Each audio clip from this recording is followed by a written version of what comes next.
Amin. Senang sekali ya bisa memandu acara kita pada pagi hari ini yaitu webinar kesehatan reproduksi bersama Dr. Aisyah SPOG. Insya Allah nanti akan banyak hal ya yang kita bahas dan kita bicarakan. Namun sebelumnya mari kita awali dulu webinar kita dengan membaca basmalah. Bismillahirrahmanirrahim. Selanjutnya, perkenalkan ya, saya Siti Maulina selaku MC pada acara hari ini. Nantinya juga akan memandu acara webinar. Sebelum nanti kita menyerahkan mic ini ya ke Dr. Aisyah, ada baiknya kita bacakan ya tata tertib selama webinar agar webinar kita berjalan dengan lancar. Yang pertama, kita meluruskan niat dulu ya. Kita luruskan niat kita hadir di sini hanya untuk Allah. Terus yang kedua, kita mengedepankan adab majelis, salah satunya dengan menjaga kerapian pakaian ya. Mohon untuk tidak mengenakan mukena atau daster pada saat acara berlangsung. Kalaupun pakai daster nggak kelihatan gitu ya. Terus yang ketiga, diusahakan untuk bisa on kamera. Ya, ini sangat penting ya teman-teman, karena sangat berbeda nih kalau kita close sama on ya. Kalau on kan kita biasanya memang udah ready buat belajar. Terus yang keempat, memberikan respon ketika berinteraksi dengan pembicara ataupun moderator ya. Bisa pakai kolom chat yang sudah ada. Terus yang kelima, senantiasa menutup aurat.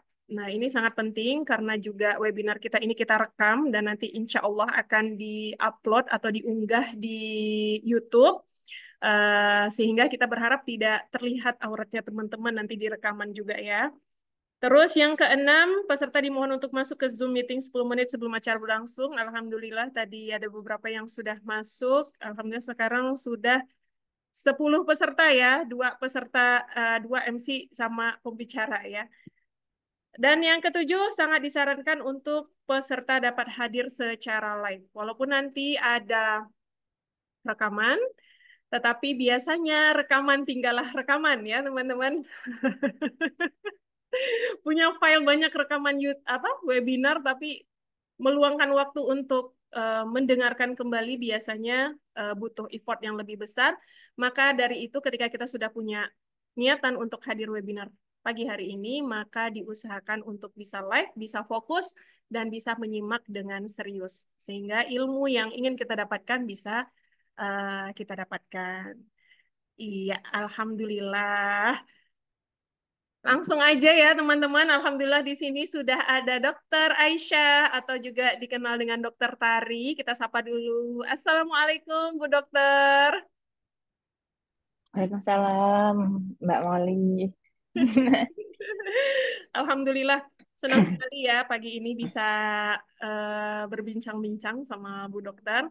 Dan sedikit saya bacakan ya CV atau kurikulum vitae dari Bu Dokter kita yang akan membersamai webinar kita pagi ini. Beliau ada Dokter Aisyah Nur Astari. Nama dan gelarnya Dokter Aisyah Nur Astari SPOG atau Spesial uh, Obsgyn gitu ya kalau kita ininya cuman apanya apa singkatannya Opriteri Obstet Obstetri dan ginekologi, Mbak uh, Molly. Ya. Obstetri dan Ginekolog.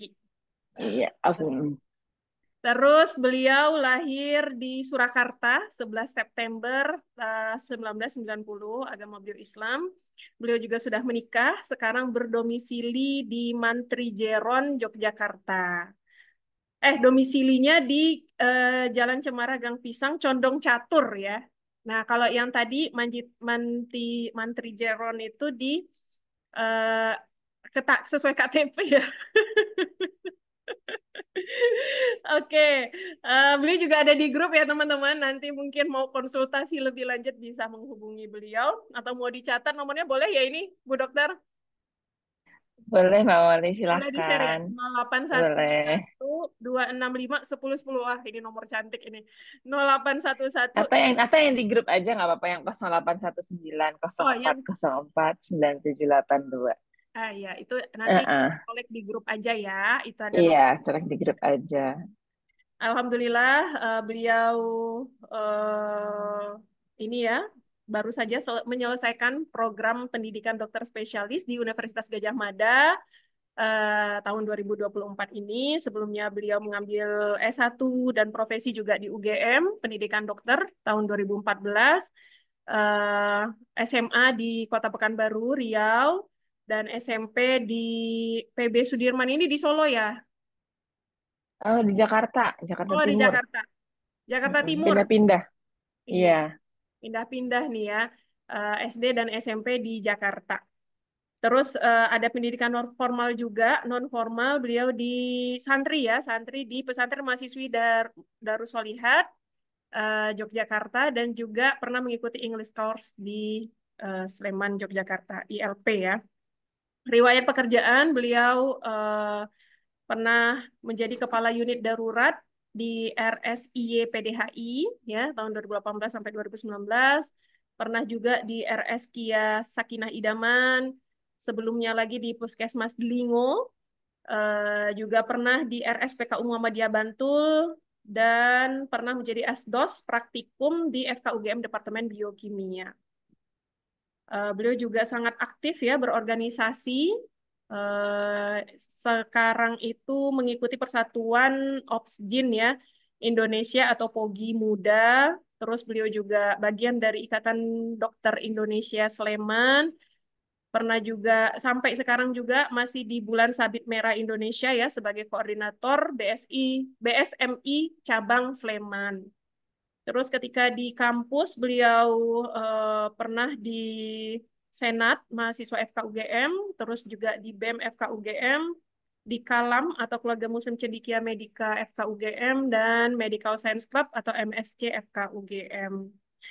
Ini untuk workshop dan pelatihan sangat banyak sekali, termasuk juga riwayat publikasinya yang terakhir ini di 2023 ya, aktivitas fisik dan kejadian nyeri punggung bawah pada ibu hamil wilayah kerja Puskesmas Jetis. Nah, ini salah satu riwayat publikasi beliau.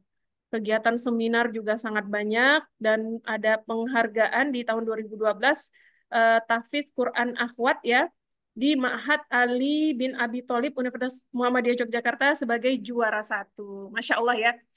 Bukan hanya berprofesi sebagai dokter, tapi beliau juga sebagai santri dan bersemangat untuk mempelajari Al-Quran dan menghafal Al-Quran. Masya Allah. Alhamdulillah beruntung sekali ya teman-teman. Pagi hari ini kita bisa dibersamai oleh Dokter Aisyah Nur Astari. Selanjutnya kita berikan waktu yang cukup luas ya kepada Bu Dokter untuk memaparkan materi dan ilmunya. Kepada Bu Dokter kami persilahkan. Ya. Assalamualaikum warahmatullahi wabarakatuh. Waalaikumsalam warahmatullahi Ya, wabarakatuh. jazakumullah khair, Mbak Molly, Bu Ensi, atas waktu yang sudah diberikan. Eh, Sebelumnya senang banget ya saya bisa diajak sharing-sharing di sini. Mungkin nanti kita lebih banyak ke sharing-sharing, tanya jawab, mungkin materi ya se untuk awalan aja, mungkin pemancing-pemancing diskusi. Nanti kita akan monggo kalau misalnya dari teman-teman, mbak-mbak, kakak-kakak, ibu-ibu di sini ada yang mau ditanyakan, mulai bisa di list dari sekarang. Kalau misalnya nanti dari materi belum bisa menjawab pertanyaan, bisa ditanyakan mungkin via chat box atau bertanya langsung ya, Mbak Mensi ya. Oke, saya mulai share screen. Apakah sudah terlihat? Ya, terlihat ya. Oke, ya. Bismillahirrahmanirrahim. Kita akan sharing-sharing ya tentang gimana sih muslimah cerdas menjaga kesehatan reproduksi. Ya, kenapa kita di sini? Kenapa kita di sini mengedepankan muslimah cerdas? Ya, ya karena kita sebagai seorang wanita muslimah ya harus cerdas dalam hal apapun. Salah satunya menjaga nikmat yang sudah Allah berikan kepada kita. Salah satunya kesehatan reproduksi. Tadi sudah dibacakan sama MC ya, mungkin ini bisa kita skip singkatnya ya. Saya ibu dari dua orang anak, OTW 3, ini sedang hamil juga, usia kehamilan hampir 8 jalan 9. Ya, saya juga seorang dokter spesialis obstin lulus tahun 2024 ini dan saya juga seorang konselor laktasi. Nah, sebelumnya nih, bagaimana sih kita mau menjaga organ reproduksi kita kalau kita nggak kenal ya? Nah, kita kenalan dulu nih. Nah, tentang organ reproduksi kita. Karena dengan semakin kita mengenal nikmat Allah yang sudah diberikan kepada kita, maka harusnya kita lebih banyak bersyukur kepada Allah. Dan cara terbaik untuk bersyukur adalah dengan menjaga kenikmatan itu. Nah, mohon maaf sebelumnya bahwa nanti di sini akan banyak-banyak gambar, video, atau bahkan kata-kata edukasi ya. Maka kita luruskan niat bahwa semua yang saya ucapkan, yang teman-teman dengar, yang mungkin teman-teman akan tanyakan, ini kita juga berupa kata-kata atau kalimat edukasi, sehingga nanti jika memang dirasa kurang pantas, ya kita luruskan niat kita bahwa kita memang di sini untuk belajar. Kita di sini alhamdulillah peserta perempuan semua ya Mbak Molly ya. Jadi insya Allah kita nggak usah malu ya kalau misalnya nanti ada yang mau ditanyakan terkait hal-hal yang sensitif. Ya, jadi organ reproduksi kita tuh ada organ reproduksi yang luar dan dalam. Nah, luar itu kalau kita eksternalnya yang di luar ya, nanti ada juga organ reproduksi yang di dalam. Kita harus kenal dulu nih, gitu. Nah, ini di area kita ini kalau misalnya kita dalam posisi dilihat dari bawah ya, seperti dalam posisi mau melahirkan seperti itu. Nah, ini penglihatannya seperti ini. Ini ada yang namanya bibir besar atau kalau misalnya bahasa medisnya sih labia mayora. Ini yang di area kita ini yang ditumbuhin rambut, yang mengandung minyak, yang melindungi banyak area-area di dalamnya. Ini yang pertama kali kelihatan itu namanya bibir besar ini. Nah, di sini dia memang kalau misalnya pada saat janinnya sebelum terbentuk menjadi perempuan nih, dia itu padanan skrotum kalau misalnya nanti di janin yang akhirnya tumbuh sebagai laki-laki. Kemudian di dalamnya lagi nanti ada bibir bibir kecil atau dalam medis disebut labia minora. Ini yang lebih dalam. Nah, ini tuh yang sangat halus yang mudah iritasi dan dia ditutupi oleh labia mayora untuk pelindungnya.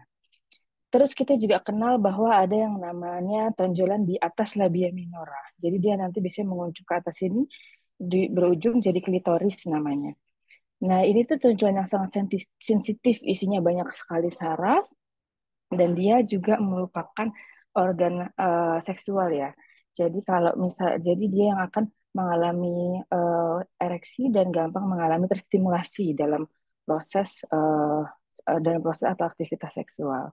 Kemudian nanti ada kelenjar Bartolini, itu biasanya dia kelenjar di area sini yang dia akan menghasilkan produksi cairan-cairan secara normal dalam tubuh dan menjaga pH kita tetap asam.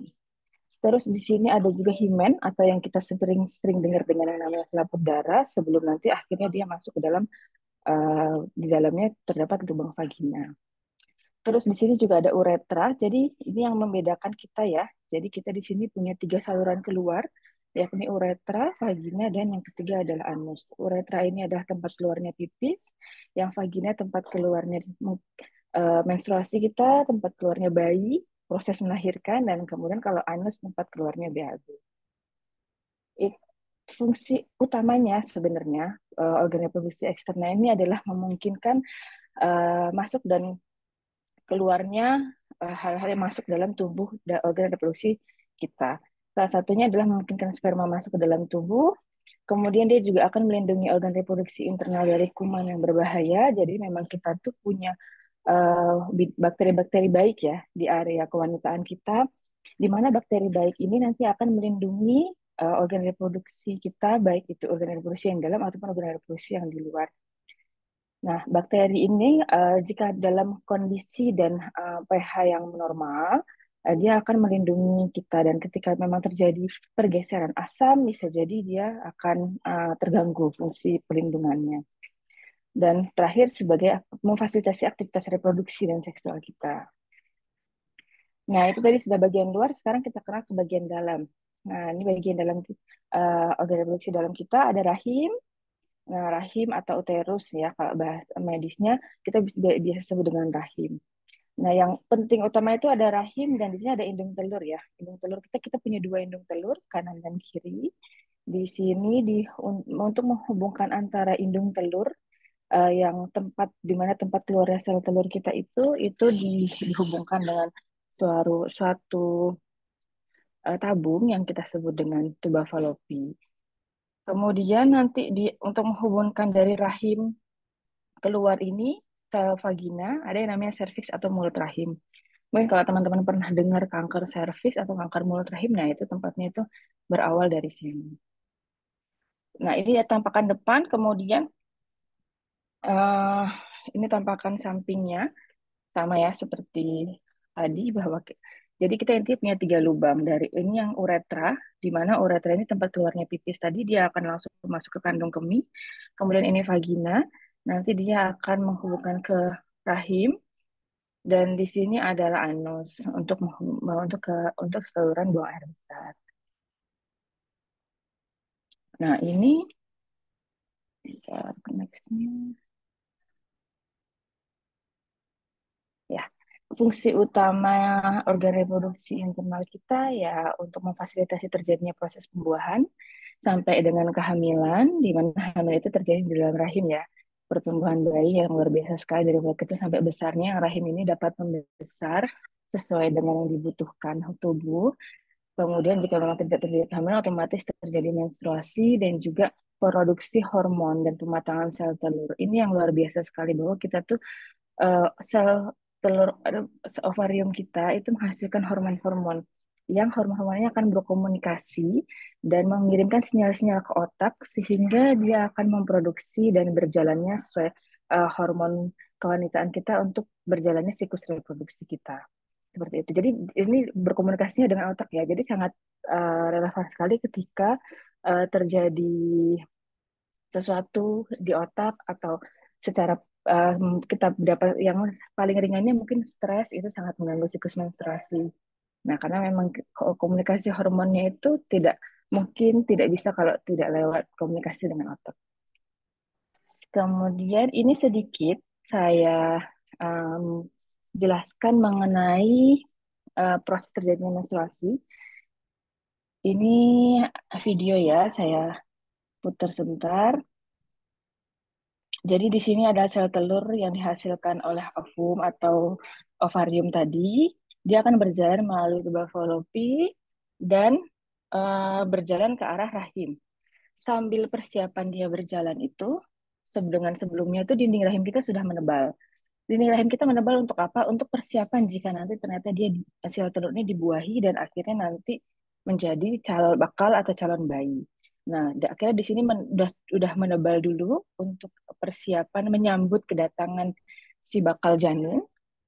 Namun ketika sel telur itu masuk dan ternyata tidak dibuahi, maka dia akan meluruh dan terjadilah menstruasi. Nah, ini penting ya untuk diketahui. Ini sebenarnya singkat dari apa namanya? Sebenarnya prosesnya cukup detail, tapi ini saya jelaskan secara singkat bahwa menstruasi ini adalah darah dari dinding rahim yang tadinya sudah dipersiapkan untuk terjadinya kehamilan. Nah, jadi jangan salah kaprah karena masih banyak sekali di luar sana yang mengira bahwa darah mens itu hasil cuci darah di tubuh kita. Jadi rasa-rasanya kalau tidak dikeluarkan dia darah kita kotor. Jadi bukan bukan darah kotor ya. Jadi yang mencuci darah di tubuh kita itu bukan fungsi dari rahim. Fungsi bahkan lebih dekat ke ginjal kalau untuk proses cuci darah itu. Nah, bahkan ada juga yang sampai mitos di luar sana yang ya, menstruasi itu karena sperma yang menumpuk tidak dibuahi gitu.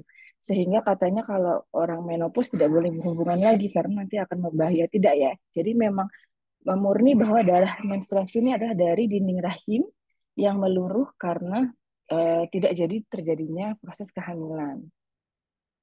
Oke, ini tadi proses terjadinya menstruasi, kemudian sedikit juga saya gambarkan mengenai proses terjadinya pembuahan sampai dengan kehamilan. Nah, ini sperma yang diterima ya, masuk lewat vagina ke serviks, kemudian dia akan berjalan sampai ke tuba fallopi menjemput ovarium. Nah, jadi secara naturalnya tuh sperma itu mendatangi ovarium yang baru sel telur mau mendatangi sel telur yang baru dikeluarkan dari ovarium. Nah, ini sel telurnya yang keluar. Ada satu sel telur yang keluar, tapi memang eh, secara harfiahnya banyak sperma yang mendatangi. Kemudian ketika sudah berhasil dibuahi oleh satu sperma, dari ribuan sperma yang masuk, maka dia akan dibuahi dan menjadi selnya akan berkembang membentuk bakal janin. Baru dia akan berjalan lagi ke tubal falopi untuk masuk ke dalam eh, dinding rahim yang tadinya sudah dipersiapkan, yang sudah menebal tadi. Lalu dia akan tumbuh sesuai dengan usia kehamilannya. Itu sedikit ya tentang terjadinya proses pembuahan sampai dengan kehamilan. Sehingga memang kita sebagai wanita itu ternyata dipersiapkan untuk tiga ibadah besar, yakni hamil, melahirkan, dan menyusui. Ini adalah suatu anugerah yang luar biasa yang Allah berikan kepada kita, bahwa tidak ini adalah ibadah yang bisa tidak tergantikan dengan yang lain gitu. Perempuan masih bisa berjihad, tetapi laki-laki tidak bisa hamil dan melahirkan. Bahkan setahu saya sampai sekarang belum ada penelitian yang berhasil untuk melakukan implantasi rahim. Implantasi ginjal kita sudah sering dengar, implantasi jantung sudah mulai dilakukan, tapi untuk implantasi rahim sampai sekarang belum.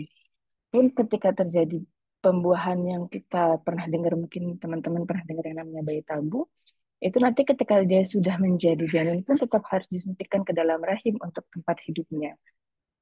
Gitu. Nah, jadi ini adalah tiga ibadah besar ya yang sudah Allah siapkan untuk kita, sehingga kita harus bersyukur dan dengan cara nanti dengan bersyukur dengan cara menjaga nikmat yang sudah Allah berikan kepada kita.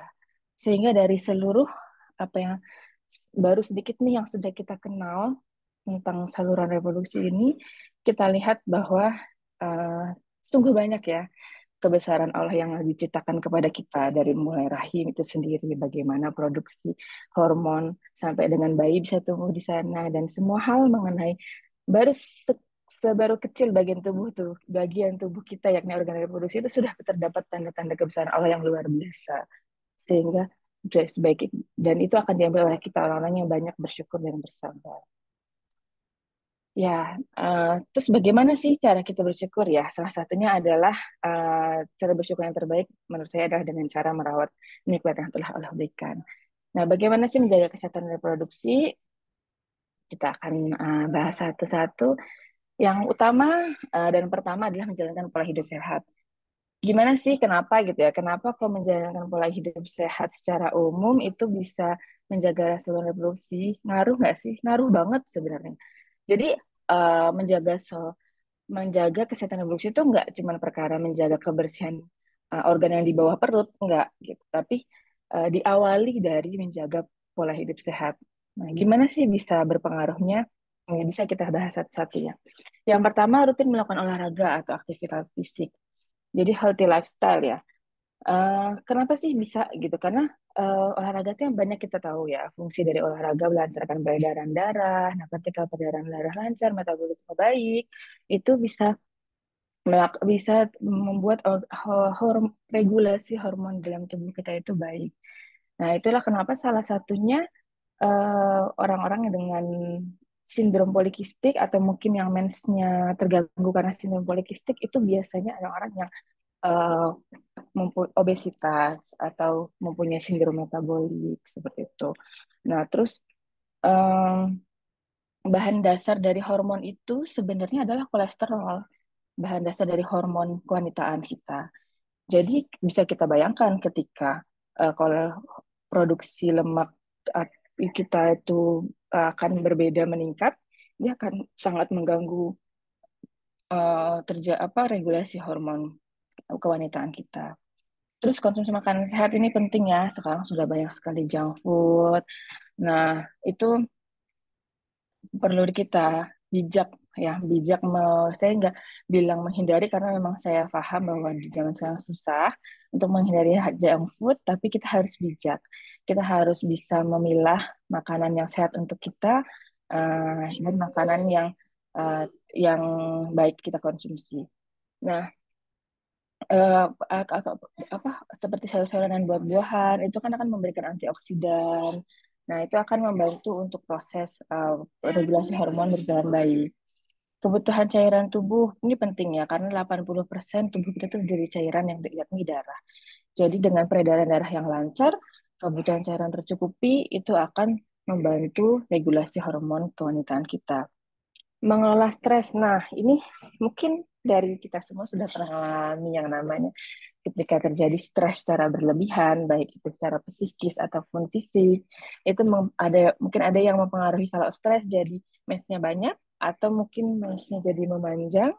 Nah, ini memang sangat berpengaruh ya terhadap regulasi hormon kita karena tadi seperti saya katakan bahwa hormon-hormon yang hasilkan oleh sel telur kita itu berkomunikasi dengan otak, dengan sinyal yang ada di otak. Jadi ketika dia terjadi stres berlebihan, baik itu fisik ataupun psikis, itu akan mempengaruhi. Kemudian istirahat yang cukup, saya tidak katakan bahwa istirahat harus banyak ya, tapi istirahat yang cukup. Kenapa? Karena kualitas istirahat setiap orang berbeda. Yang terpenting adalah kualitasnya, bukan hanya kuantitas. Kemudian menjaga kebersihan, ya ini yang paling penting terutama di area sensitif kita. Kemudian tidak merokok dan konsumsi alkohol. Kenapa ini sampai ditekankan gitu ya? Karena merokok itu adalah oksidan yang sangat besar. Dia sangat cepat membentuk radikal-radikal bebas dalam tubuh kita. Salah satunya adalah produksi hormon yang dihasilkan oleh sel telur. Gitu. Begitu juga dengan konsumsi alkohol, apalagi itu sangat cepat merusak. Kalau alkohol itu juga nanti korelasinya dengan kolesterol yang ada, zat lemak yang dihasilkan oleh tubuh kita. Jadi memang sangat berpengaruh terhadap kesehatan reproduksi. Itu jadi ya intinya kita healthy lifestyle dan hindari lifestyle yang tidak baik. Nah, untuk selanjutnya baru kita setelah kita menjaga pola secara umum, lalu kita bahas secara khusus di area kewanitaan kita. Yang pertama, menjaga area tetap bersih, kering, dan tidak lembab. Nah, ini penting. Gimana menjaga bersih bagaimana ya? Salah satunya misalnya dengan saat haid, nah mengganti pembalut tidak lebih kalau bisa tidak lebih dari 4 jam.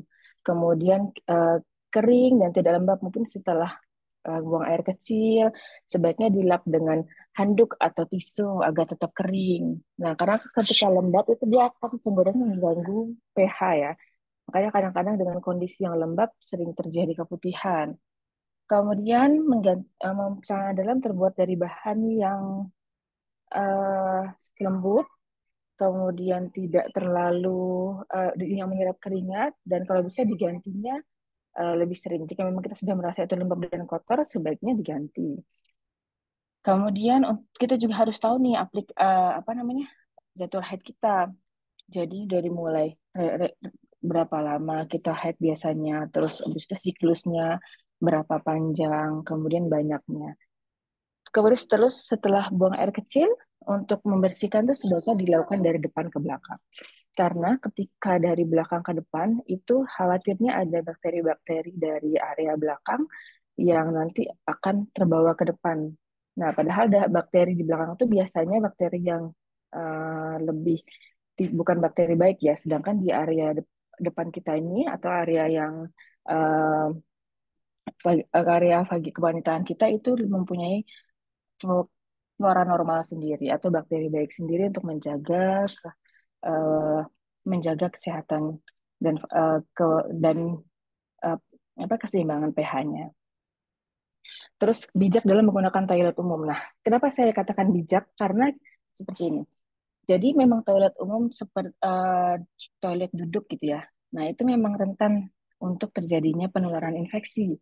Jadi kalau kita mau pakai ke toilet duduk, itu saya sarankan bawa alkohol, bawa tisu. Kalau memang mentok-mentok nggak ada alkohol, kita bisa siram dulu tuh toilet duduknya dengan air biasa, kemudian kita keringkan pakai tisu. Nah, kalau misalnya bagus lagi kalau kita udah bawa alkohol semprot, lalu kita keringkan pakai tisu. Nah, kenapa bijak? Ya karena kalau misalnya kita memang tidak ingin pakai toilet yang duduk, ya jangan jongkok di toilet yang duduk gitu, karena itu akan merugikan orang setelahnya, merugikan orang lain. Mungkin aman buat kita, kita merugikan orang lain, kita juga zalim dong gitu. Jadi kalau memang nyaman dengan toilet jongkok, ya silahkan cari toilet yang jongkok gitu. Kalau memang nyaman dengan toilet duduk, ya digunakan dengan bijak. Seperti itu ya. Kemudian untuk senam Kegel, nah ini penting, ini bagi baik nih senam kegel dilakukan untuk ibu-ibu yang mungkin sudah melahirkan atau sudah pernah melahirkan banyak anak. Ini untuk mengurangi gejala-gejala longgarnya longgarnya otot-otot ya, otot-otot area reproduksi, mungkin mengurangi, mungkin udah ada yang ngalamin kayak kalau pipis atau bersin gitu, kalau bersin atau batuk gitu terus keluar pipisnya dikit, nah itu salah satu tanda-tanda eh, mulai lemah tuh otot-ototnya, jadi itu bisa dibantu dengan senam kegel. Terus screening deteksi lesi prakanker. Nah, ini lesi prakanker apa? Yakni ini kanker rahim ya. Jadi cara screening deteksinya itu adalah dengan cara IVA atau pap smear. IVA itu sekarang sudah mulai banyak dilakukan di puskesmas atau mungkin baksos-baksos itu udah mulai banyak. Kalau pap smear memang masih jarang ya karena butuh pemeriksaan yang lebih advance. Nah, tapi kalau jika kita minta screening ke rumah sakit atau lab-lab itu sudah bisa. Paling tidak wanita yang sudah melakukan hubungan seksual itu 5 tahun sekali itu melakukan screening deteksi lesi prakanker. Kenapa penting? Karena kanker leher rahim ini adalah sebenarnya kita cukup harus bersyukur bahwa kanker leher ini adalah kanker leher rahim itu adalah kanker yang bisa dideteksi lebih awal. Jadi saya belum menemukan ada kanker lain yang bisa pendeteksiannya itu se sedetail ini gitu. Ketika dia sudah diketahui dari prakankernya, prakanker itu adalah kita bisa dilihat bahwa ini belum terjadi kanker gitu, tapi sudah mengarah ke sana, itu masih bisa diobati kalau di kanker serviks ini. Tapi ketika nanti dia di kanker rahim, atau kangkung yang dari telur, itu setahu saya sampai sekarang belum ditemukan deteksinya. Nah, jadi mumpung nih kita sudah tahu bahwa ada deteksi lesi, nah ini sebenarnya sebaiknya mulai dilakukan rutin ya 5 tahun sekali jika yang sudah melakukan sudah aktif hubungan seksualnya. Ketika yang belum aktif atau sudah aktif tapi belum pernah vaksin HPV, sebaiknya dilakukan vaksin HPV. Kenapa? Karena HPV menjadi 80% penyebab terjadinya kanker serviks ya. Dan sepertinya kalau di Jogja itu sudah mulai, mungkin di Indonesia sih harusnya itu sudah mulai diberikan dari mulai SD ya, udah masuk bias. Sekarang SD kelas 5 dan 6 itu kalau nggak salah diberikan sekali setahun. Jadi dia dosisnya minimal kalau memang dia masih di bawah 15 tahun, dosisnya minimal 2 kali. Eh, Kalau di bawah nanti di atas 15 tahun, itu dosisnya 3 kali. Yang terakhir, tidak berganti-ganti pasangan dan menghindari infeksi menular seksual. Nah, ini paling penting bahwa eh, infeksi menular seksual dengan salah satunya adalah dengan cara penularannya dengan berganti-ganti pasangan. Nah, itulah kenapa kita sudah nasihati sejak awal ya oleh Allah di dalam Al-Quran bahwa katakanlah kepada perempuan yang beriman hendaklah mereka menjaga pandangan dan memelihara kemaluannya. Dan ternyata sampai menjaga sistem reproduksi, kesehatan reproduksi pun Allah sudah himbau gitu dalam Al-Quran. Jadi memang sudah ada panduannya. Ini hikmahnya ya bahwa ternyata di medis pun infeksi menular seksual itu sangat berpengaruh untuk menjaga pada kesehatan reproduksi kita. Oke, sekarang kita lihat, normal nggak ya kalau misalnya kita mengalami ini? Nah, ini beberapa yang perlu diwaspadai ya. Kita karena organ reproduksi kita ada dua, luar dan dalam, kita akan bahas satu-satu. Apa yang perlu diwaspadai jika ditemukan di organ reproduksi eksternal? Yakni yang pertama, jika ada benjolan, benjolan saja, atau benjolan yang disertai nyeri dan warnanya yang kemerahan. Biasanya sering terjadi di area sini, di dekat labia minor yang meluas ke labia minor. Nah, ini jika terjadi benjolan bisa disegera diperiksakan. Bisa jadi dia suatu infeksi atau suatu kista biasa. Belum tentu dapat tindakan, tapi paling tidak kita harus periksakan dulu. Terus yang kedua bisa jadi ada bintil-bintil disertai rasa gatal dan panas. Lebih kayak ke mungkin bintil-bintilnya kalau pernah dibayangin ada yang pernah kena cacar, nah bintil-bintil kayak gitu, tapi ada rasa gatal dan panas di area sini. Terus ada kutil atau daging tumbuh, atau ada keputihan yang disertai gatal dan nyeri. Terus kalau misalnya ada trauma atau benturan, mungkin kalau dulu seringnya, kalau pasien tuh sering datang dengan ini, anak-anak yang kena kena kena setelah sepeda itu. Nah, itu biasanya sering tuh datang yang karena jatuh terus kena ini sepeda itu tahu. Nah, itu kalau misalnya memang terjadi trauma benturan dan akhirnya menyebabkan bengkak, itu juga perlu diperiksakan. Kemudian kalau organ internal kita, ini adalah contohnya seperti keputihan yang berbau busuk atau bisa berbau amis juga, yang disertai gatal dan warnanya tidak normal. Nah, jadi gimana sih tadi ada ya sedikit saya baca di grup sepertinya ada yang menanyakan bagaimana membedakan keputihan yang normal dan tidak normal. Nah, salah satunya adalah ketika keputihan itu berbaunya sudah mulai berbau amis, amis yang menyengat seperti bau apa ya? Mungkin ikan gitu ya, kayak bau ikan gitu yang menyengat atau baunya bau busuk gitu.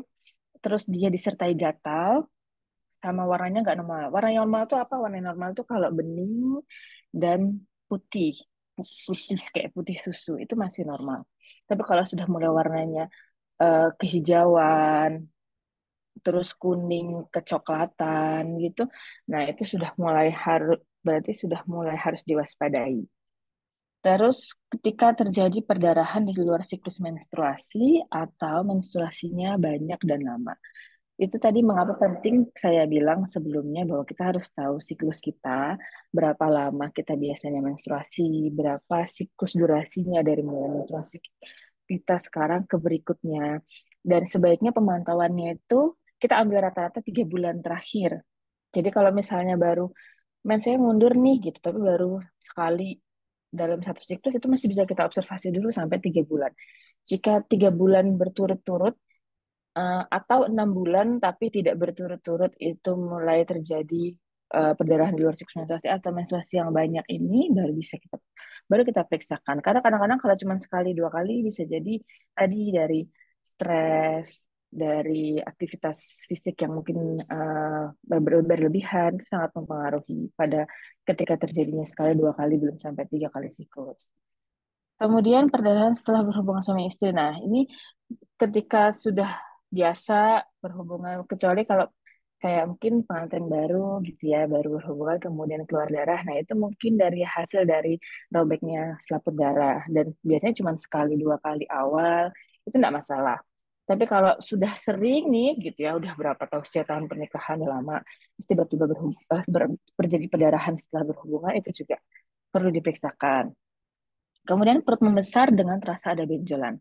Nah, sebenarnya benjolan di perut itu nggak mesti dari saluran, dari organ reproduksi. Bisa jadi dia dari usus atau ginjal atau pokoknya organ-organ dalam perut. Tapi ketika kita sudah merasakan ada benjolan, nggak apa-apa, segera diperiksakan saja untuk mengetahui dari mana benjolan itu, organ mana benjolan itu berasal ya.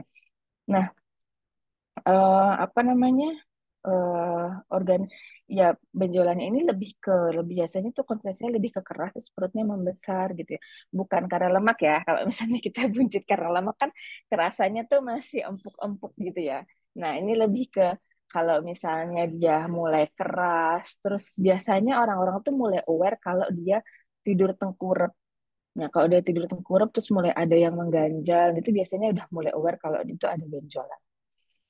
Kemudian nyeri hebat saat menstruasi atau berhubungan suami istri atau BAK atau BAB. Jadi nyeri saat menstruasi itu sebenarnya wajar jika itu terjadi pada siklus yang dua, mungkin biasanya hari pertama sampai hari ketiga atau ada yang sampai hari kelima itu masih wajar karena memang terjadi peluruhan tadi ya itu memang mengeluarkan hormon nyeri. Tapi ketika ah, nyeri hebat ini masih sampai ketergantungan dengan obat. Kalau nggak minum obat nggak bisa aktivitas. Terus sampai pingsan. Nah, itu berarti sudah perlu diperiksakan. Kemudian ketika berhubungan sama istri atau nyeri saat BAK. Jadi pipis tapi nyerinya itu di area rahim, setiap pipis atau bahkan BAB. Nyerinya dan setiap BAB itu nyeri di dalam dia. Itu juga perlu diwaspadai. Kemudian kelemahan otot dasar panggul. Nah, ini mungkin kalau orang dulu bilangnya kayak turun berok gitu ya. Jadi mulai ada yang rasa keluar dari eh, area jalan lahir kita. Ya, ini sedikit aja sih, nggak apa mengenalkan aja bahwa apa sih bedanya miom sama kita. Nah, jadi contohnya ini ya, kalau miom itu dia biasanya memang gangguannya ada di rahim, kemudian Kalau kista itu di indung telur ya. Jadi tidak akan mempengaruhi apa yang ada di dalam rahim. Kemudian bisa juga terjadi polip, kalau polip itu kayak daging tumbuh. Nah, kista ini nggak cuma di ovarium, tapi yang tadi saya bilang ada yang di kelenjar Bartholin tadi. Ini uterine prolapse itu ya turun berok tadi itu ya. Jadi turun rahim. Jadi dia rahimnya tuh keluar dari bawah. Biasanya nih pada usia yang sudah lanjut sih. Itu ini endometriosis. Ya, ini sedikit aja sih. Nah, kemudian saya akan menjelaskan mengenai agak spesifik mengenai infeksi menular seksual. Kenapa? Karena ternyata kejadiannya banyak sekali. 15 juta kasus IMS ini dilakukan per tahun. 15 juta kasus loh, subhanallah. Padahal 1 tahun aja ada 12 bulan ya ibu-ibu. Ini 15 juta dalam 12 bulan berarti sebulan lebih dari sejuta. Dan kelompoknya lebih dari, dan sayangnya adalah kelompok-kelompok remaja dan dewasa muda 15 sampai 24 tahun. Nah, dan apa sih sebenarnya yang menyebabkan? Karena perilaku berisiko yang tadi saya katakan adalah berganti-ganti pasangan itu tadi. Sehingga kenapa saya katakan di sini, kita edukasi di sini karena agar kita bisa menghindari diri kita, keluarga kita, dan orang-orang di sekitar kita, dan orang-orang yang kita sayangi, bahwa jangan sampai sebelah terjadi infeksi seksual, menular seksual dah di area kita. Nah, ini sedikit aja sih mengenai apa aja sih sebenarnya IMS itu, yang termasuk IMS. Ini ada cervicitis GO dan non GO. Ini lebih ke gejalanya mungkin lebih ke keputihan ya. Radang panggul ini lebih ke nyeri perut dengan disertai keputihan yang berkepanjangan.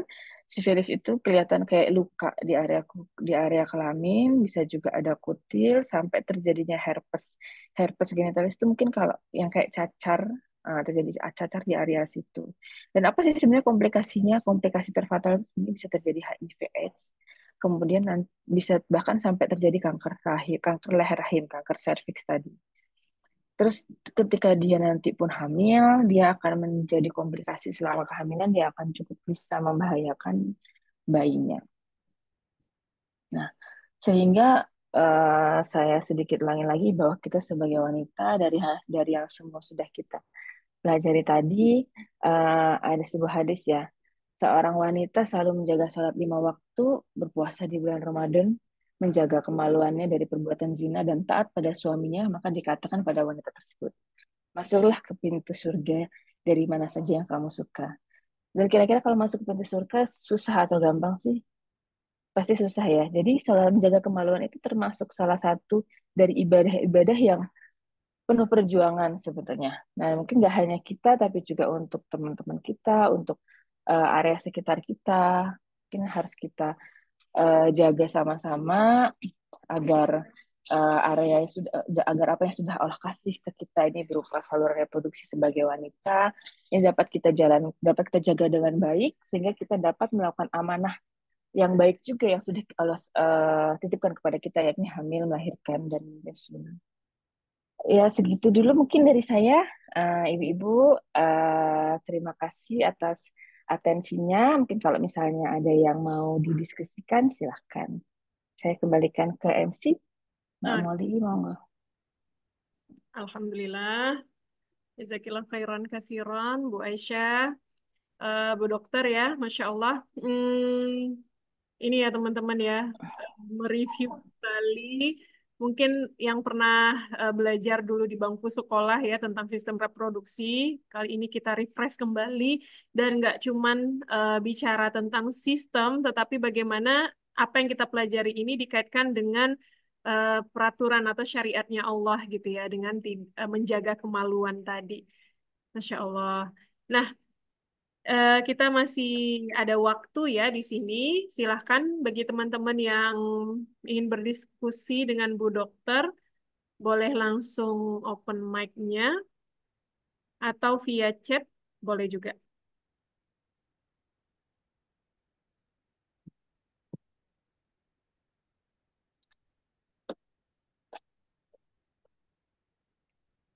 Ada? Kalau belum ada, bisa kita bacakan yang di grup itu ya, Bu Dokter ya. Iya, boleh. Boleh, Mbak Molly. Nah, ini eh, yang pertama pertanyaan dari diri saya ini tadi ya, apakah dampak pergaulan bebas terhadap cash pro? Tadi udah dibahas ya dengan IMS itu ya tadi ya Bu Dokter ya, bahwa Mm-mm. dampaknya sangat berpengaruh sekali dan bahkan tadi 15 juta kasus ya per tahun. Ya, benar miris banget ya Mbak Molly ya. Itu di Per Indonesia. tahun lah. Di Indonesia. Sudah di Indonesia. Aduh, ini kita Yang menangis terdeteksi Mbak Molly, yang terdeteksi. yang terdeteksi. Ya itu yang Iya. terdeteksi, yang belum terdeteksi masih bisa dibilang banyak ya. Itu yang berarti yang konsultasi ya, yang konsultasi sama dokter ya. Ya, mungkin berdata sih kebanyakan diambil dari puskesmas ya biasanya kalau kayak gini ya. Puskesmas, terus rumah sakit gitu, yang terdeteksi, yang periksa. Jadi datanya masuk Iya. dan terrecord. Terus dari Miris IMS, ya Mbak Molly. iya miris banget. Dan dari IMS tadi itu dampak lebih lanjutnya gimana, Bu Dokter? Kayak tadi kan udah Iya aja. penyakit-penyakitnya itu ya. Mm-mm. Ya, eh, utamanya pasti gejala-gejala ya, gejala-gejala IMS tadi yang sudah saya sebutkan seperti apa namanya eh, penyakit-penyakitnya tadi, kemudian kalau misalnya ada yang komplikasi itu bahkan ketika dia nanti akhirnya pun jadi hamil, nah dia sangat punya komplikasi ke janinnya Mbak Molly. Jadi kan nanti misalnya dia sampai terjadi HIV/AIDS. Nah ini kan nanti sangat berpengaruh terhadap ketahanan ibu itu sendiri ketika hamil. Sedangkan kita tahu bahwa HIV/AIDS itu kan menurunkan sistem imun gitu ya. Padahal kehamilan itu sendiri sudah berkepayah-payahan ya Mbak Molly ya. Dia itu menurunkan sistem imun apa dengan secara natural kan dia akan menurunkan sistem imun kita. Nah, ditambah lagi dengan adanya HIV/AIDS ini sangat bahaya sebenarnya untuk ibunya. Terus belum lagi bayinya. Jadi bayinya itu bisa tertular HIV juga di dalam rahim.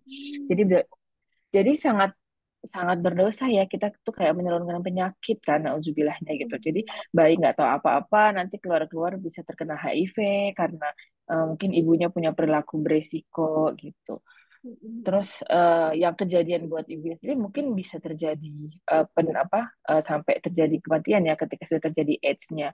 Bahkan dia juga bisa juga terjadi kanker rahim tadi, Mbak Molly, kanker serviks tadi. Ini adalah kanker yang paling banyak kan 90% sebenarnya disebabkan oleh HPV dan HPV itu virus HPV itu memang menyebarnya dengan infeksi saluran infeksi menular IMS ini. Jadi kalau salah satunya paling banyak memang kanker serviks satu-satunya kanker yang disebabkan oleh penularan seksual itu ya hanya kanker serviks ini Mbak Oli. Jadi kalau kita menghindari perilaku ini sebenarnya hampir bisa dipastikan 90% kita harusnya tidak terkena ini kecuali dengan 10% sisanya ya kayak penularan infeksi HPV mungkin lewat toilet umum itu masih bisa gitu. Oh, jadi kalau yang melalui apa apa tadi seksual itu yang cervix itu ya. Iya, heeh. Oke, ini udah ada pertanyaan Bu Dokter dari Hmm. Mbak Pientini.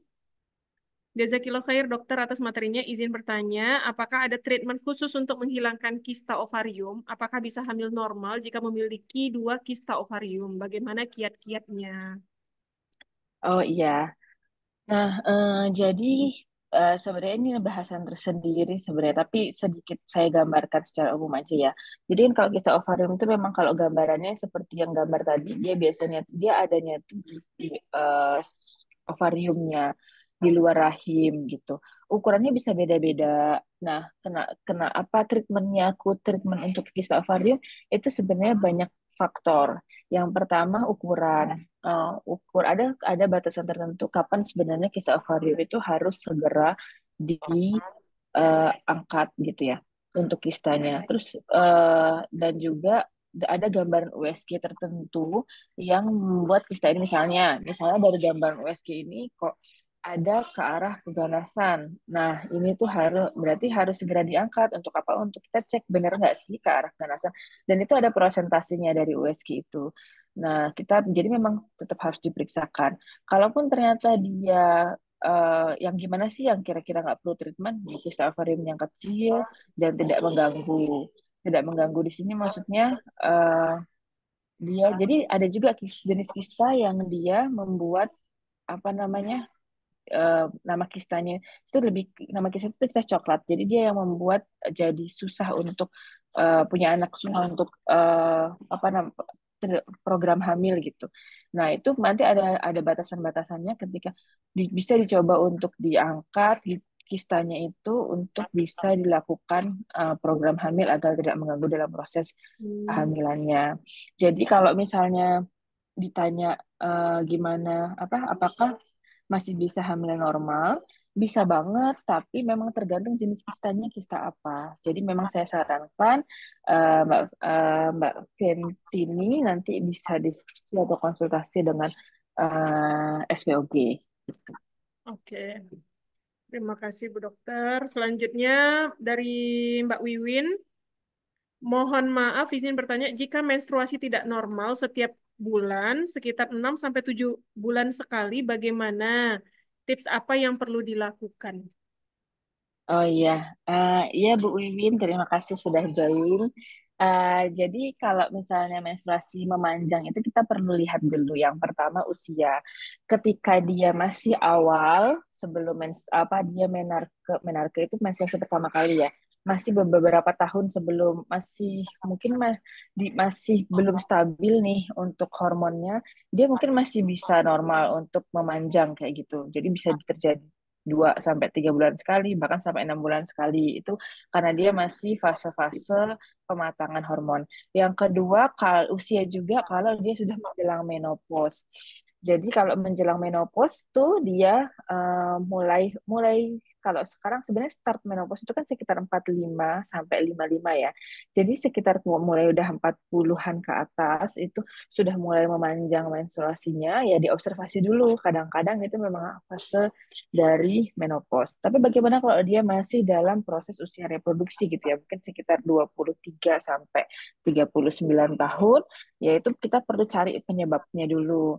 Nah, apakah dia apa namanya?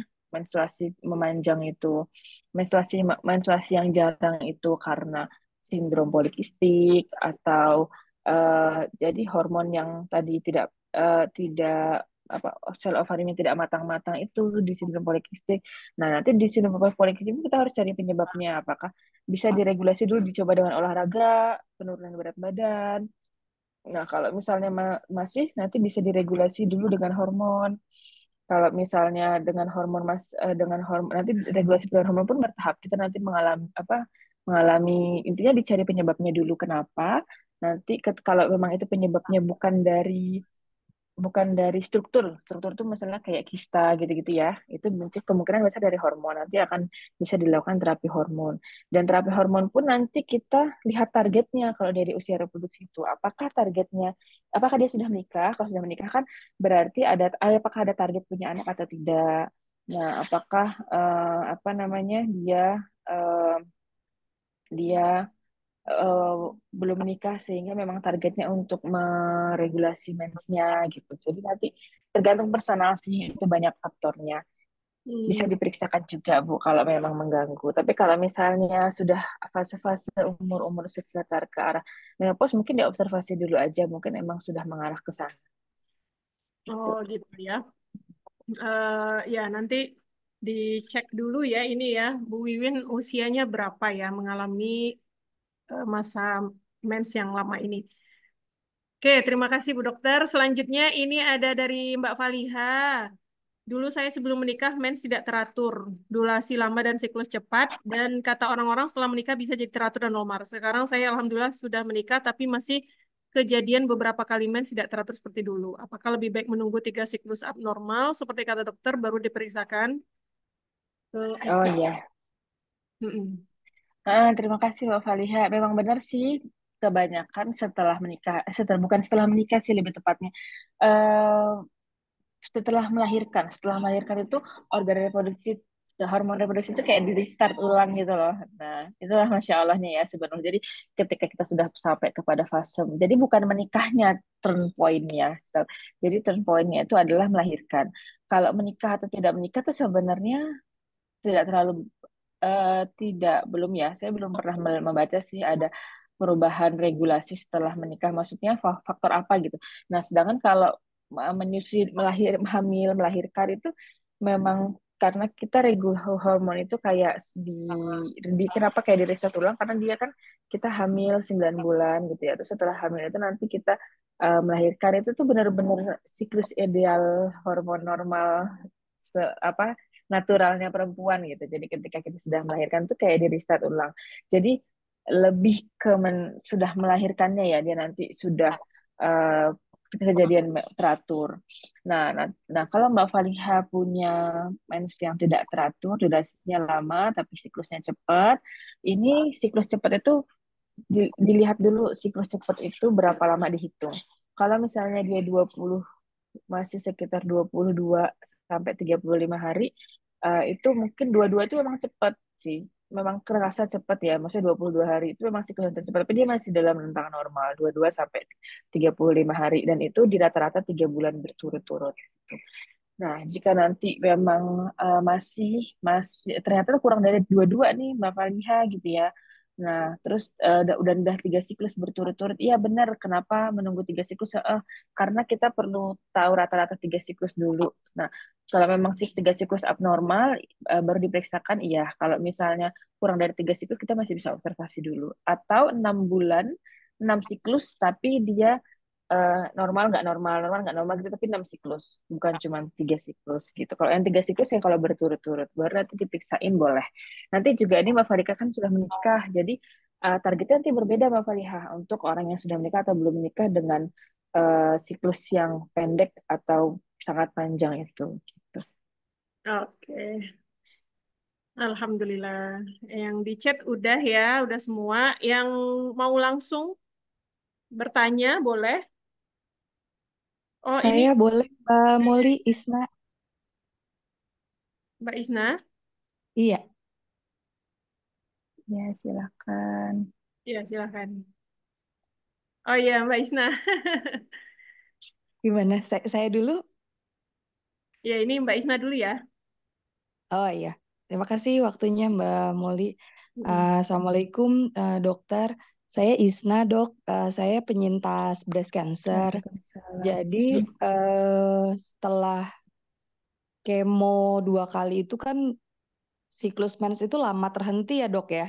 Hampir Mm-mm. 1 tahun setengah mungkin saya nggak mens.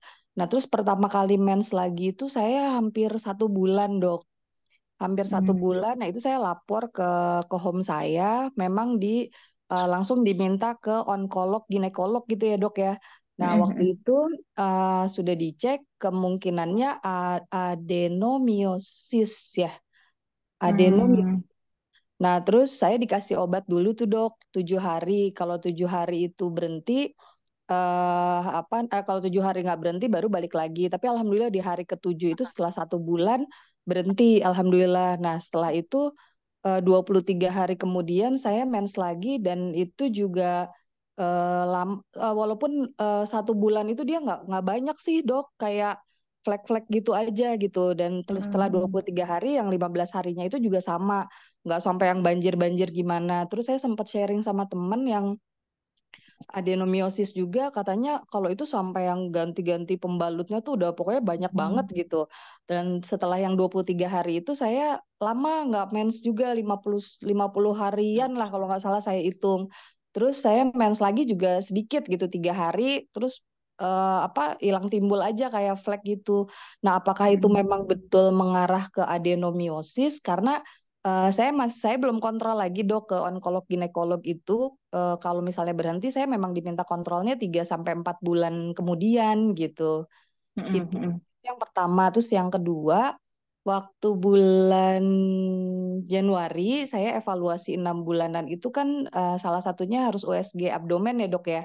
Nah di Mm. USG abdomen juga ada notes, ada kayak apa dibilangnya kayak ada miom pengapuran gitu. Nah itu maksudnya gimana sih dok? Saya terus terang kalau untuk yang rahim ini karena saya lagi jalanin pengobatan yang breast cancer, saya nggak terlalu pikirin gitu daripada saya pikirin terlalu ini, saya nggak yang browsing apa segala macam.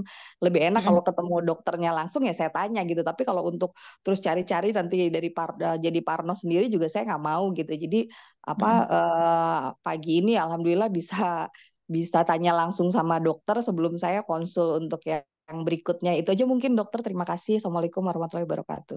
Waalaikumsalam. Ya, waalaikumsalam warahmatullahi wabarakatuh. Ya, Mbak Isna, barakallah ya Mbak, penyintas breast cancer ini luar biasa loh. Selamat Mbak ya sudah menjalani masa-masa berat ya. Nah, Masya Allah. Masya Allah. Jadi memang sih setelah menjalani kemo yang agak lama itu biasanya sangat berpengaruh kepada kondisi ovarium. Jadi dia hormonalnya itu wajar tuh ya. Jadi kayak terjadi mens yang cukup pause agak lama gitu karena memang dia efek dari obat kemo. Nah, kalau yang sebenarnya kalau ditanya apakah ini benar adenomyosis atau tidak, kan kalau memang dilihat harus periksa langsung ya. Maksudnya Mhm. adenomyosis itu kan bisa dilihat dari USG. Jadi memang salah satunya memang harus periksa langsung. Tapi kalau memang onkolog ginekolognya itu sudah mengarah ke sana, memang mungkin dan kalau dilihat dari gejalanya, maaf sebentar sebentar Mbak Isna, mensnya nyeri nggak kalau saat mens? Enggak. Nggak nyeri ya? Alhamdulillah dari awal mens juga. Biasa saya awal waktu dari remaja mulai mens itu memang agak lama 10 hari setelah pakai spiral nikah gitu paling cuma 3-5 hari dan nggak pernah nyeri sih. Alhamdulillah dok. Hmm. Ya sebenarnya adeno sama miom itu tampakan di USG-nya itu hampir sama. Jadi Hmm. apa namanya? Ya, jadi mungkin yang disebut di USG abdomen 6 bulanan itu ada miom tapi pengapuran. Nah, itu tuh sebenarnya juga bisa di diferensial diagnosis antara miom atau adenomiosis gitu. Sebenarnya Iya dia iya. Tulisannya Dede sih dok. Memang kalau Dede kan diferensial diagnosis ya, ya. ya benar ya diferensial diagnosis. Jadi memang bisa adenomiosis atau miom. Nah, kenapa ada yang beda-beda? Misalnya ada adenomiosis yang mensnya benar-benar banyak banget sama apa namanya? eh, dia masih masih tidak terlalu banyak. Nah, karena perbedaan letaknya nanti Mbak. Nah, ini kan kalau misalnya miom nih, ini contohnya miom ini layarnya nah, Oh iya, kelihatan iya. kan ya? Mm-mm. Nah, kalau miyom itu tergantung letaknya sebenarnya. Itu letaknya itu di mana? Hampir sama dengan adenomyosis. Dia tergantung letaknya. Kalau letaknya itu dia sangat sangat dekat dengan kafum eh, kafum uterusnya itu pasti memang akan menyebabkan mens yang banyak banget. Tapi kalau Hmm. nggak di dekat kafum banget, misalnya agak di luar, agak di dalam kayak gini, atau dia di luar banget itu dia nggak ganggu. Jadi kadang-kadang siklus mens mungkin masih biasa kayak gitu. Untuk banyaknya, tapi durasi dan lain-lain mungkin berpengaruh. Nah, jadi kalau misalnya pun dikatakan benar atau enggak adeno ya eh, saya nggak bisa jawab pasti, tapi yang jelas perbedaannya adenomyosis sama miom itu. Jadi mungkin yang terdeteksi di USG itu juga salah satunya itu. Nah, sebenarnya yang dikhawatirkan sama Mbak Isna, mohon maaf umur berapa? Saya 44 dok. Oh ya, kalau misalnya eh, dengan dia yang dikhawatirkan itu kan misalnya dari onkolog ginekolognya itu dilihat fase mensnya ya. Kalau misalnya Mhm. memang tadi 3 bulan itu berturut-turut nggak ke sana, baru diobservasi gitu. Observasi 3 bulan kalau nggak mens lagi mungkin baru kontrol gitu ya. Itu lebih Hmm. menurut saya mungkin yang dikhawatirkan lebih ke menopause dini. Menopause dini itu maksudnya dia sudah tidak karena efek kemonya itu akhirnya membuat hormon-hormon reproduksinya itu berhenti memproduksi. Nah, menopause itu sebenarnya nggak hanya perkara tidak mens, tapi menopause itu adalah hormon-hormon. Jadi nanti kalau kita ada bahasan sendiri tentang menopause ya, nah, jadi menopause itu nanti akan sangat berpengaruh pada kesehatan tulang, kesehatan jantung gitu. Karena hormon-hormon perempuan itu mensupport kesehatan tulang, mensupport kesehatan jantung gitu. Jadi yang dikhawatirkan sama onkolog ginekolognya itu sebenarnya kalau yang saya tangkap kalau nanti ibu nggak mens sampai 3 bulan berturut-turut atau 6 bulan berturut-turut atau bahkan mungkin sampai 1 tahun, berarti terjadi menopause dini dikarenakan apa namanya? Dikarenakan kemoterapi. Nah itu nanti jika belum sampai usia yang harusnya menopause, harus disupport dengan hormon luar untuk tetap menjaga kesehatan tulang dan jantung. Gitu sih Hmm. kalau yang saya tangkap target terapinya gitu. lebih ke target terapinya kalau udah usia segitu sebenarnya target terapinya itu. Beda lagi nanti kalau dengan seperti kasus seperti Bu Isna tapi dia mungkin usia muda gitu ya, 20 tahun itu ada juga ya sudah breast cancer gitu. Jadi mungkin nanti target terapinya ya reproduksinya gitu kan, reproduksi gimana dia mungkin punya apa namanya regulasi hormon lagi biar gimana mungkin biar bisa punya anak lagi gitu. Tapi kalau misalnya dengan kondisi Bu Isna secara personalize kayaknya sepertinya lebih target terapinya ke situ. Hmm, iya, iya. Ya baik dokter, terima kasih. Ya, cukup jelas ya Bu. Ada yang mau tanyain lagi mungkin? Iya. Jadi kalau yang spesifiknya tadi bedanya adenomiosis sama miom itu di tempatnya itu ya dok ya? Enggak sih, beda jaringannya. Jadi kalau miom itu tempatnya kemungkinan bisa sama-sama di dalam rahim sini gitu. Ini kalau adenomiosis kan yang ini eh, tempatnya bisa sama-sama di dalam sini, tapi beda jaringannya. Jadi kalau misalnya miom itu dari jaringan serat otot rahim itu sendiri gitu, Hmm. yang dia berdiferensiasi jadi apa namanya eh, membesar sendiri. Nah kalau adenomiosis itu selnya adalah sel dinding rahim, sel endometrium. Jadi yang tadinya itu dia Hmm. ada di dalam rahim itu, yang harusnya dia melurus saat mens, nah itu tuh dia hidup di Oh. otot-ototnya Iya, gitu. Jadi iya. yang harusnya tuh dia ikut keluar, tapi dia Hmm. terperangkap gitu di dalam ototnya karena dia letaknya itu di dalam otot, bukan di dalam kavumnya itu gitu. Jadi biasanya sih nyeri biasanya. Hmm. Iya, iya. Gitu. Ya baik dokter, terima kasih dok. Ya, sama-sama. Oke, alhamdulillah. Ini ada di chat ya, Bu Dokter, dari Mbak Emma. Saya sudah melakukan pap smear, terindikasi ada sariawan. Saya sudah konsumsi vitamin E dan saya ada prolaps uterus. Karena sudah melahirkan 4 kali dengan kasus seperti saya ini, apa yang harus saya lakukan, dok? Ada rekomendasi obat atau suplemen? Apa yang perlu saya konsumsi, dok? Oh iya, Mbak Bu Emma bagus banget ya udah pap smear. Hasil pap smearnya normal ya Mbak? Ya. Mungkin dicek aja kalau nggak bisa ini. Ya kalau misalnya hasil pap smearnya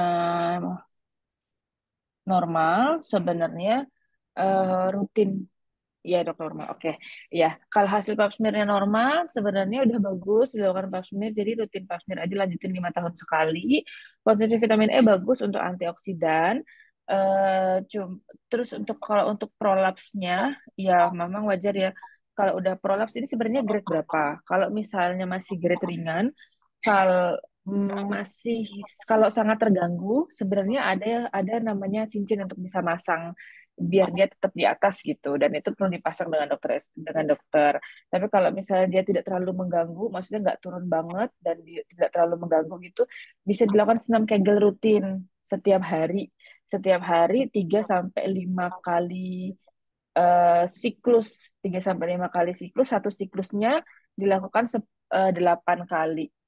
Ibu mungkin mungkin ada yang udah belum tahu senam, ada yang udah tahu, ada yang belum tahu senam Kegel ya. Saya jelaskan sedikit. Jadi senam Kegel tuh kita kayak menggerakkan, mengkontraksikan otot apa namanya otot bawah kita, otot bawah kayak kita nahan pipis gitu, kayak kita nahan pipis gitu. Terus ditahan selama sebenarnya kalau bisa selama mungkin, tapi kita bisa hitung gitu, misalnya minimal 10 detik gitu. 10 detik tahan terus lepas 10 detik. 10 detik tahan terus lepas 10 detik. Itu satu siklusnya 8 kali. Dalam sehari dilakukan 3 sampai 5 kali sehari. Nah, itu untuk yang prolaps ringan. Tapi kalau untuk prolaps yang medium, maksudnya dia nggak ringan banget tapi juga nggak sampai keluar semua, itu masih bisa dipasang ring kalau mengganggu. Tapi ada juga yang memilih tidak dipasang ring.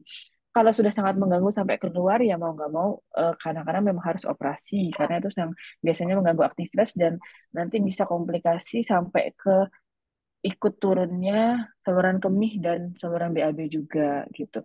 Kalau rekomendasi obat nggak ada sih ya untuk obat untuk prolaps uterit tidak ada obatnya, lebih ke aktivitas fisik yang Kegel tadi atau dipasang ring.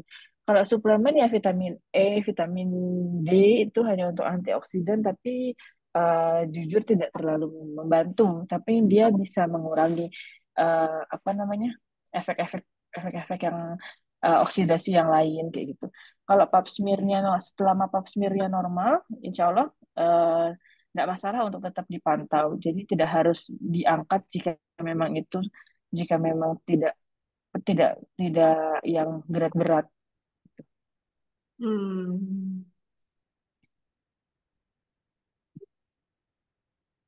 Ya sudah. Oke. Sementara itu ya Bu Emma. Hasil, Bu Emma ya.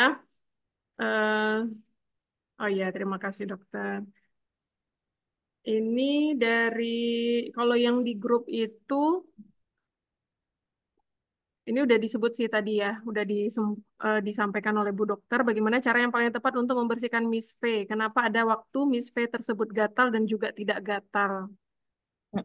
Udah ya tadi. Itu udah.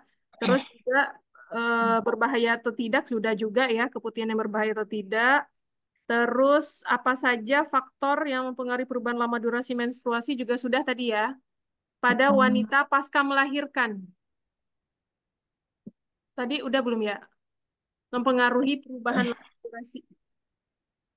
Oh iya, lebih ke yang tadi pas menjawab pertanyaannya Mama. Jadi kalau misalnya habis melahirkan memang hormon tuh kayak ke restart kembali. Jadi mungkin Iya. bisa terjadi durasi yang lebih pendek dari sebelumnya. Jadi jangan jadikan patokan yang sebelum hamil.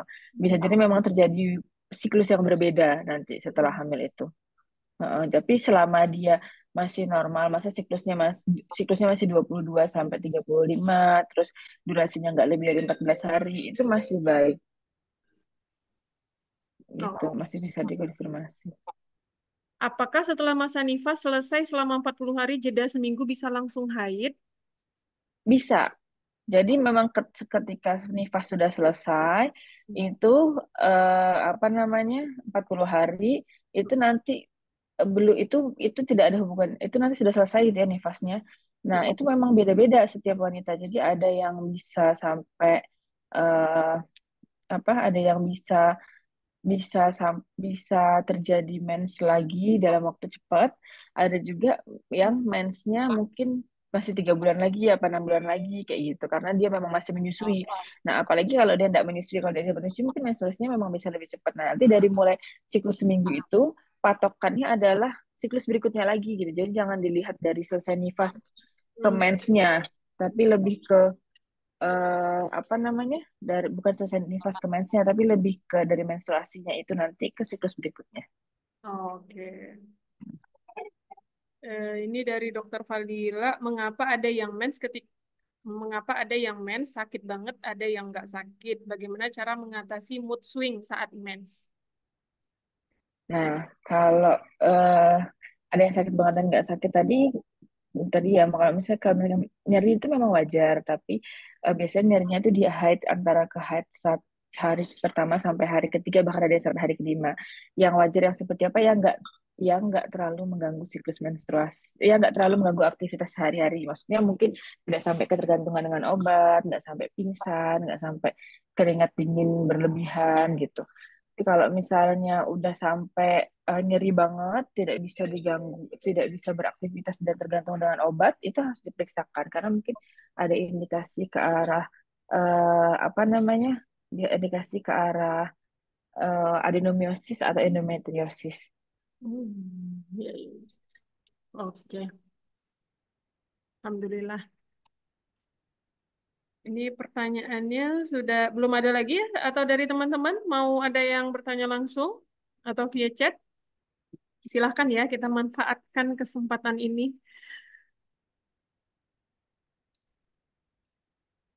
Jadi sebenarnya kompleks banget ya sebenarnya ya sistem reproduksi kita itu ya. Begitu, Nanti Mali. nanti berkaitan juga sama menyusui. Ya. Iya, hamil, hamil, melahirkan dan menyusui. Mm-mm. Gimana teman-teman? Kita lanjutkan lagi nggak sesi belajar kesehatan reproduksi ini sama Dokter Aisyah?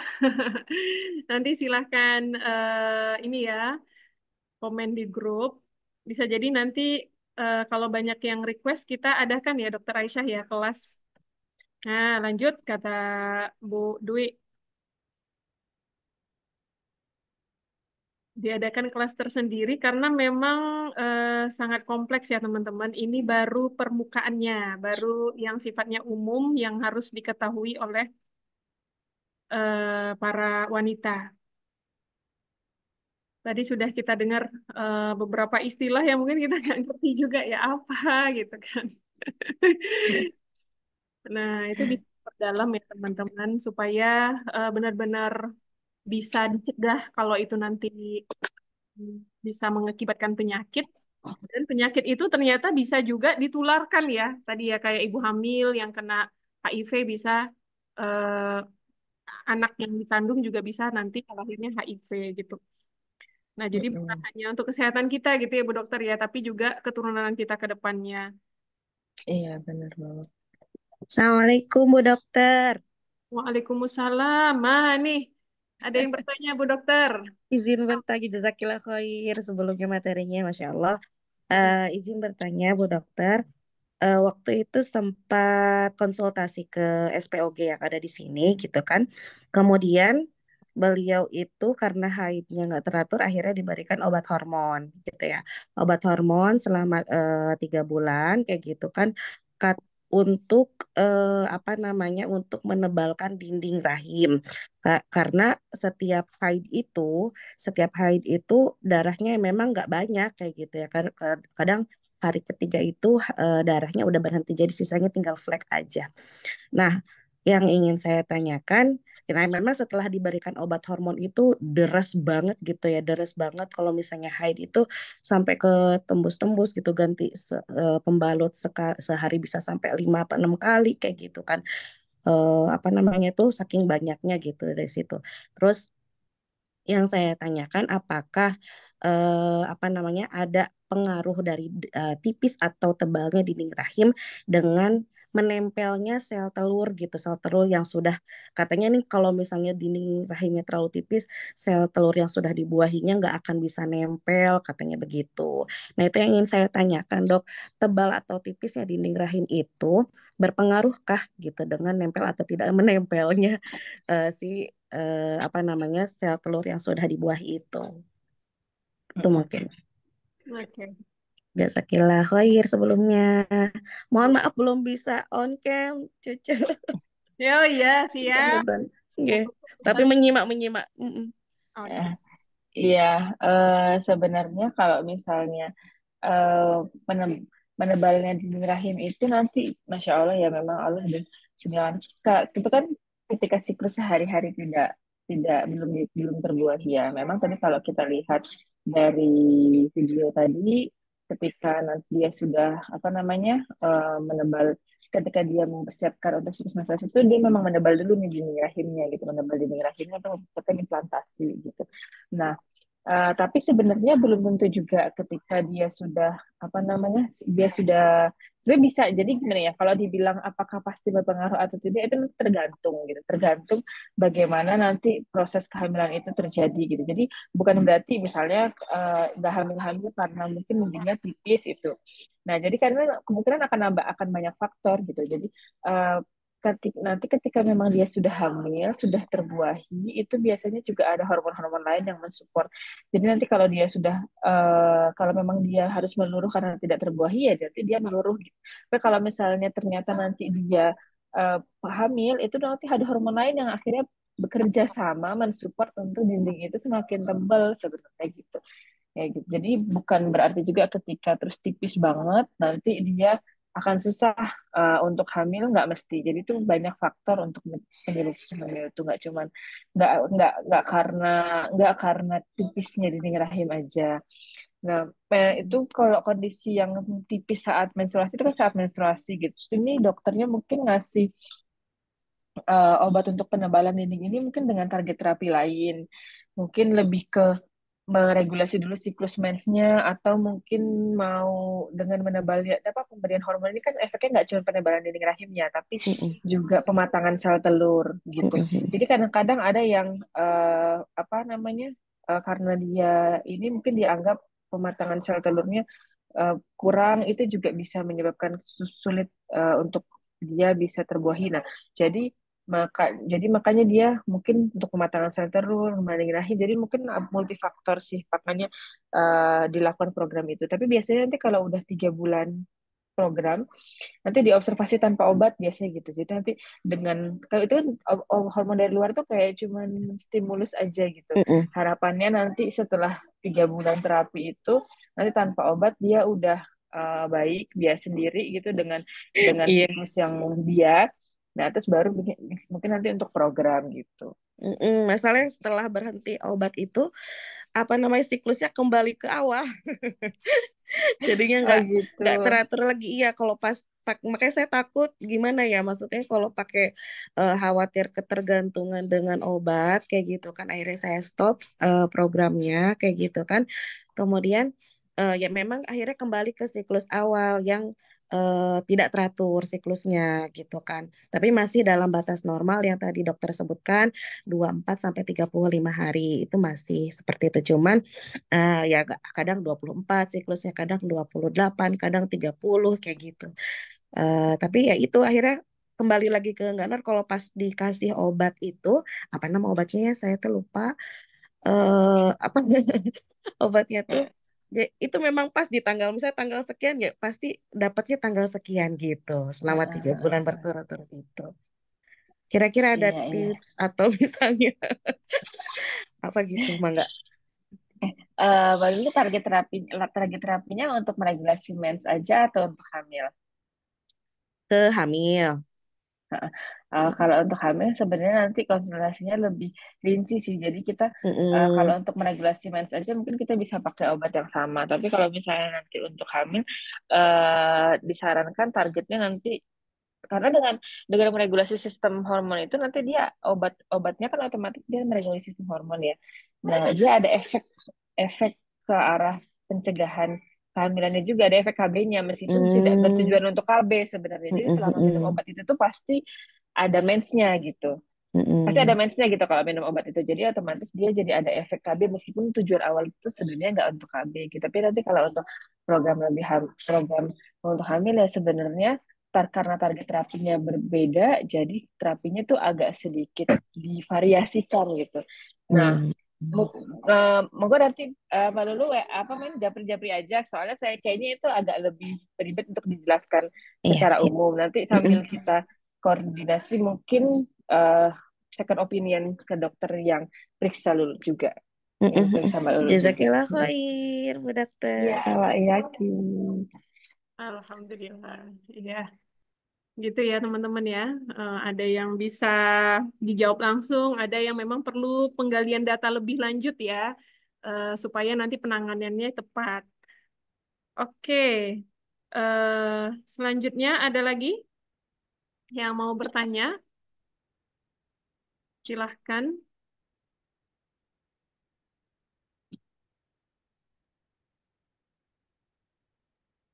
Kayaknya sudah ini ya Mbak Molly. Ya, sudah ya. Eh, Sudah sudah pada paham, insya Allah semoga iya, bermanfaat. iya. Eh, Mungkin dari pengalaman Bu Dokter ya, kemarin menempuh pendidikan, eh, apa hal yang mungkin sebagai closing statement juga yang menjadi catatan penting bagi kita untuk diperhatikan ke depannya, Bu Dokter, silakan.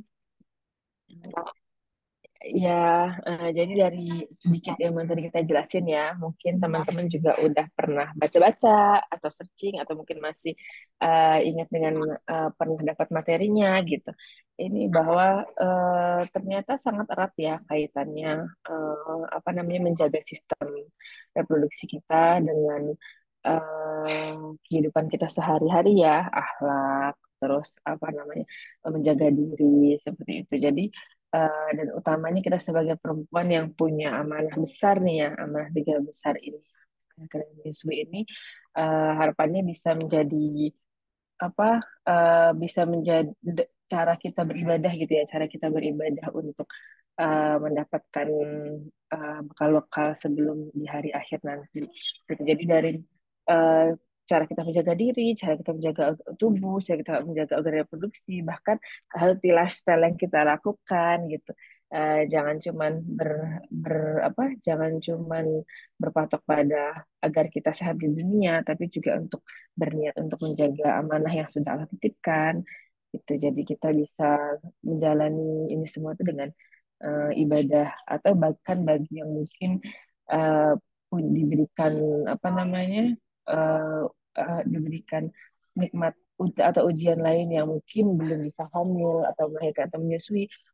Semoga dengan tahap ya menjaga reproduksi kita tetap sehat, menjaga badan tetap baik, itu menjadi bagian ibadah kita yang lain gitu, yang sebenarnya kan mungkin Allah nilai dengan cara yang berbeda karena memang Allah kasih pengganti.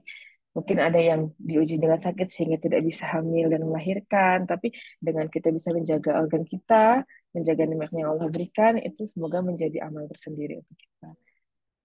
Ya, mungkin segitu dari saya, Mak Moli. Mohon maaf kalau banyak kekurangan. Kalau misalnya nanti diperlukan, kita bisa sharing-sharing lagi dengan tema lanjutan. Alhamdulillah ya, bisa jadi kita menyukai sesuatu gitu ya, tetapi itu tidak baik bagi kita, atau kita tidak menyukai sesuatu tetapi itu baik bagi kita. Itu Allah yang paling tahu ya. Jadi nurut gitu ya, taat sama Allah atas segala aturan-aturannya, menjaga kemauan. Berarti memang bisa jadi kadang ada godaan-godaan begitu ya untuk merusak, melakukan hal-hal yang tidak sehat tadi ya, atau merusak sistem reproduksi kita. Itu sesuatu yang kita sukai, bisa jadi disukai, tapi ternyata itu merusak dan Allah sudah melarangnya. Maka tugas kita adalah untuk taat kepada Allah. Dan insya Allah tadi ya kita dengar juga ada yang sedang diuji dengan sakit, ada yang sedang berjuang, pejuang garis dua nih ya. Eh, kita doakan ya, semoga segala upaya, segala perjuangannya diberi kesabaran ya, diberi kesabaran. Dan kita ya, Alhamdulillah yang dikarunia oleh Allah kesehatan, eh, diisi waktu-waktu kita dengan menjaga dan tadi bersyukur ya. Alhamdulillahirabbil alamin. Masya Allah, sudah 1,5 jam ya kita berada di sini. Sekali lagi terima kasih Bu Dokter atas waktu dan ilmunya. Kita doakan ya Bu Dokter ini sedang hamil dan menunggu kelahiran buah hati yang ketiga. Semoga nanti persalinannya lancar ya, ibu dan anak Amin. sehat, bisa menyusui dengan tenang, nyaman begitu ya.